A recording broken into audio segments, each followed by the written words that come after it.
ГСП онлайн. Городские новости сейчас.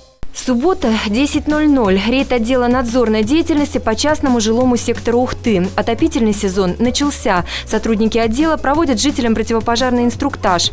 На этот раз охватили сразу две улицы – Рябиновую и Интернациональный переулок. Открывают далеко не все жители. Так у нас профилактику проводят постоянно, и газовики заходят. Пожарные, вон у нас там дома сгорели по этой.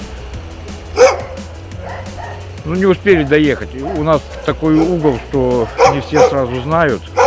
Ну, интернациональный знает, у нас проезд. То есть к нам добраться не очень просто. И вот сейчас водоканал начал дорогу говорить.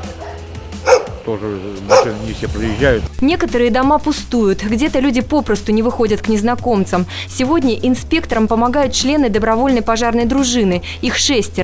Добровольцы учатся на 3-м курсе горно-нефтяного колледжа по специальности защита в чрезвычайных ситуациях. Их помощь просто необходима, ведь подобные рейды в отопительный сезон проводятся с регулярностью раз в неделю.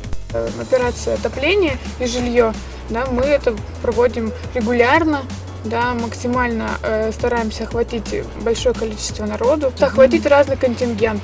Да, сегодня, например, мы охватываем вот такие дома, да, на следующей неделе мы идем по местам скопления лиц без определенного места жительства, потому что у нас на территории много строений, которые находятся в ветхом состоянии, они тоже горят. Не забывают сотрудники противопожарной службы и про дачный сектор. Несмотря на зимний период, ухтинцы продолжают выезжать на свои участки и пользоваться печным оборудованием. Предупрежден, значит вооружен, уверены инспекторы надзора.